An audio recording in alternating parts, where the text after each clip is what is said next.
Ya, silakan Pak Moreno. 1 menit ya Pak Moreno ya. Gimana pimpinan? 1,5 menit. 1,5 menit, oke. Dengan secepat mungkin. Telat, mengejar waktu untuk Pertamina dan juga dunia BBM, khususnya di Indonesia, dan juga trust kita kepada dunia internasional. Saya langsung aja, karena tadi sudah diwakili sama teman-teman semuanya, yang terhormat, khususnya kepada Pertamina. Pertamina ini dari dulu saya tahun 94 sudah mulai dengan Pertamina, pimpinan. Saya tahu betul kualitasnya seperti apa, dari mulai olinya sampai dengan BBM-nya. Itu terus ada peningkatan. Kenapa saya bilang ada peningkatan? Karena di dunia otomotif itu dipakai pada saat itu. 97 dipakai. Dan itu dunia internasional mengakui. Nah, ini harus ada penjelasan yang komprehensif, penjelasan yang detail, bagaimana yang disebut pengoplosan itu dari tahun 2018 sampai tahun 2023. Saya sampai tahun 2004 dan seterusnya itu pernah tidak memakai produk Pertamina, mesin dari mobil balap dan mobil biasa pun terdapat misfire. Berarti apa? Berarti terkait pengoplosan ini jangan disebut dilempar dengan Pertamina aja gitu.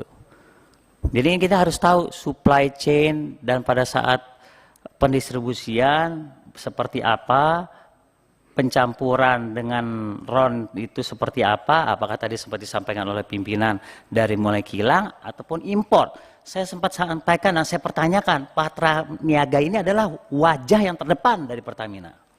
Harus dijaga itu, Pak. Nah, bayangkan, saya nggak perlu sebut mereknya. Dunia luar itu melalui minyaknya mereka tahu, oh sebut ini, itu oh itu Saudi, sebut ini, oh itu Itali, sebut ini, oh itu Indonesia. Nah ini harus dijaga. Nah tugasnya bapak-bapak ibu semuanya di sini adalah selain menjaga itu harus berbenah di sini. Harus berbenah. Saya tidak rela karena saya dibesarkan dari dunia otomotif. Dan saya tahu betul kualitas Pertamina seperti apa. Dan saya nggak rela jaringan seperti ini yang merusak Pertamina. Pertamina lagi mau take off sekarang, ini sama aja mau merusak pemerintahan yang sekarang. Saya tidak rela. Kalau memang seperti ini, saya tidak rela pimpinan. Nah saya ingin menyampaikan bahwa tolong dijelaskan, karena ini bicara teknis ya, ini bicara teknis dari AKR dan juga Vivo terkait import itu seperti apa sih pada saat datang ke Indonesia itu yang RON 90 dan juga RON 92 itu bagaimana pencampurannya, bukan pencampuran antara RON 90 dan 92 itu seperti apa teknisnya agar masyarakat juga tahu dan masyarakat itu tahu bahwa kalau seandainya terjadi sesuatu itu bukan di seluruh Indonesia.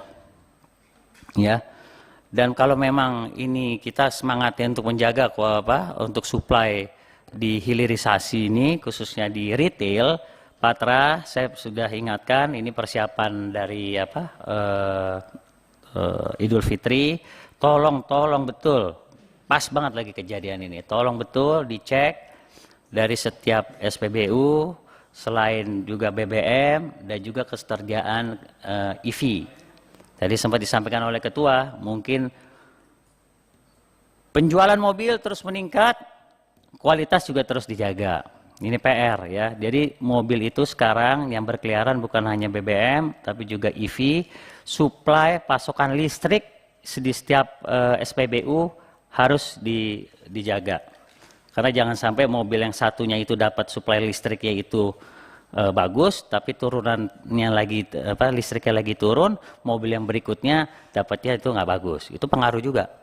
Jadi pimpinan saya cuma ke waktunya 1,5 menit, saya semepet mungkin, seefisien mungkin. Intinya saya tidak terima label Pertamina itu tercoreng, saya yakin ini oknum dan ini harus diluruskan. Ya terima kasih. Wassalamualaikum warahmatullahi wabarakatuh. Baik, terima kasih Pak Moreno. Pak Moreno ini pembalap kan. Kalau satu lagi Pak Udin tuh pembalap juga, pemuda berbadan gelap. Nah, kalau Pak Moreno ini pembalap beneran, Bu. Dan dulu sponsornya Pertamina ya? Berarti ada pesan sponsor.